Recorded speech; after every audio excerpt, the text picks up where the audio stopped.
Everyone, it's Tim from Phantom History House. Steve and I just had the great pleasure of meeting Doug and Jerlyn Ford. Doug is an author of horror and weird fiction, and I recently read one of his books after we met him, and I loved it. I had a great time reading it, and so I had a conversation with him about the book, why he made the choices he did, and I'm sharing that here with you.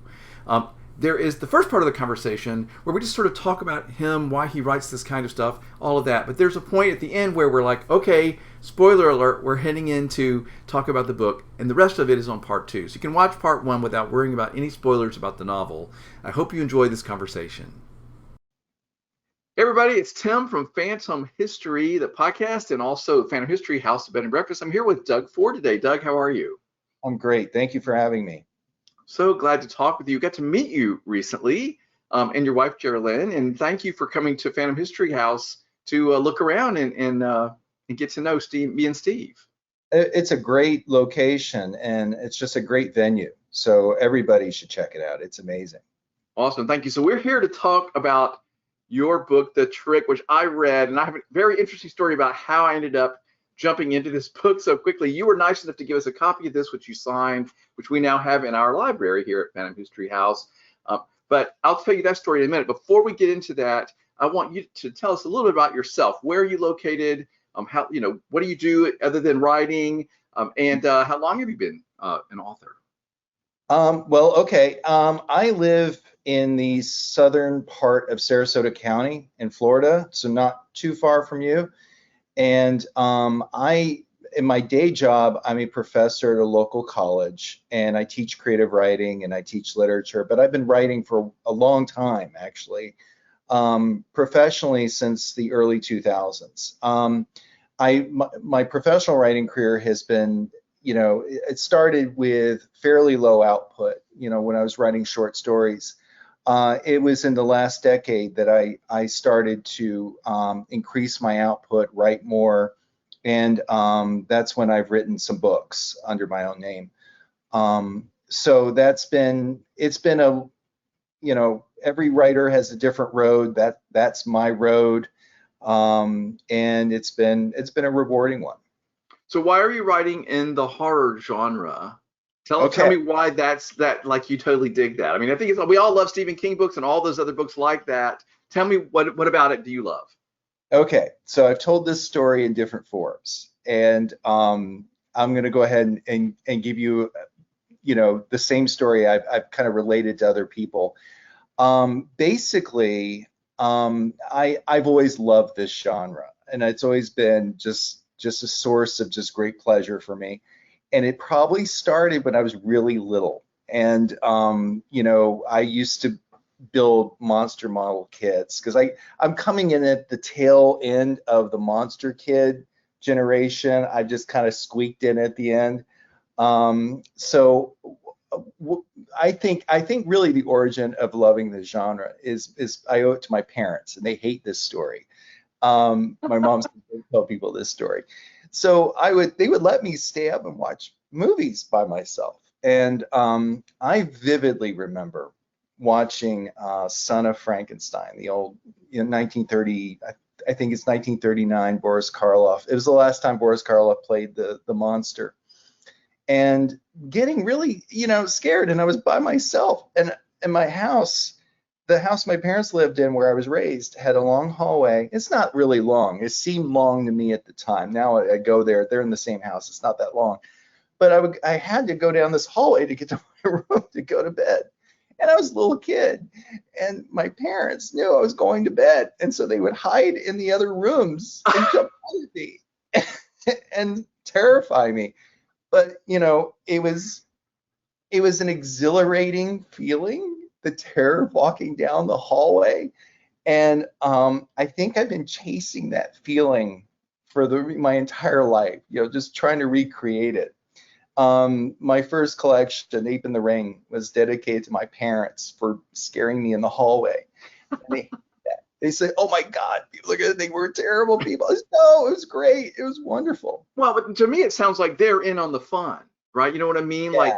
Like they're cool enough to like be in on the fun, and they knew you loved it. And my husband Steve is like a huge horror fan, and he loves those movies. And I think there's so many people that love scary movies. They love the thing that pops out and they get to scream. They love going to haunted houses and at Halloween time and the whole thing. So the fact that you would say that, now I will must admit, Doug, that I am not one of those people typically that like goes to a lot of scary movies or reads a lot of scary literature. So there was a point in the book where it got real. And I was like, okay, this is like a lot for me. We'll talk about that in a second. But anyway, I think it's very cool. Thank you for sharing this story. I love that you were your parents were in on it and having fun and taught you to sort of enjoy the idea of being scared. Yeah, and I think there's a scholar named S.T. Yashi who says, I'm paraphrasing him. He said paradoxically, the purpose of horror fiction is not to horrify, and because there's a plethora of emotions involved, and one of them is pleasure, and it is a paradox. We shouldn't be taking pleasure in this stuff, but some of us do, and I happen to be one of them. Well, and you're clearly not alone, because I mean, how many books has Stephen King sold, right? And how many people love then I just use him as an example because I guess he's the most famous one to me. Yeah, he's synonymous with the genre in so many ways. Yeah. Okay, very cool. So that's a great story, and I love that you're doing this. And so now I want to tell you how I ended up grabbing this book so quickly, because you were here at our house just a couple days, and then I was reading it. And I wasn't planning to do that all. So let me tell you this story. We had a wonderful husband and wife here from Colombia who were staying here with us for a whole week. And during that time that he was here, your book was sitting in the library, and he had picked it up one morning and read, I guess, 5 or 6 pages just really quickly. And then I think you'll find this interesting, Doug, is he literally came into breakfast the next morning, and we're always saying, hey, how did you sleep? And how are you doing today? And he was like, well, I read the most interesting little start of this book. And he starts telling us the story. And he's like, he couldn't not tell us. And he's like, well, there was this man, he was going to this comedian's thing, and there was asking who had tattoos, and he didn't have any tattoos, and he was afraid he was going to be brought up on stage. And then there's this other man with all this, and he starts telling us this sort of setup. And then he says, and then the man gets pulled up on stage, and then that's where I stopped. And I was like, you can't do that to me. So what was interesting to me, I thought you would appreciate, is he thought it was so interesting that he wanted to tell us about it. And that's as much as he read. And then I thought it was so interesting. That setup was so interesting. And I literally grabbed the book, stopped reading the book I was in the middle of, and started reading The Trick that night, because I was like, I want to know what happens with this setup with the guy with no tattoos. He's at this weird comedy club. There's weird stuff about to go down. So anyway, I thought you might appreciate that, like, this guest of ours read just the shortest little bit, and then he couldn't wait to tell us. It warms my cold heart. It does. It really does. I'm so glad to hear somebody enjoyed the setup. It was a really fun scene to write. Originally, that was going to be a short story, and I thought, I usually I know where some of these ideas come from. I don't know where this idea came from. It was late at night. I started playing around with this opening scene, and it was very different. And I got to the end of it in the first draft, and I realized, well, there's more. There's got to be more to the story.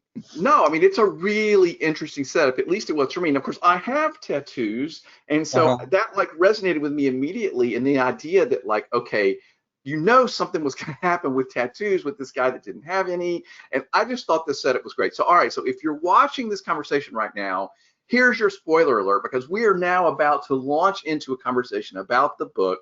If you haven't read it, what I would tell you to do is stop watching this video, read the book, and turn it back on. Now, if you want to get all the spoilers, but Doug, I want to be able to have this conversation without worrying about what somebody might know. So everybody watching, spoiler alert. We're about to start. Okay, everyone, so as we said, we're now getting into some spoilers, so we suggest you stop, read the book, and then watch part 2.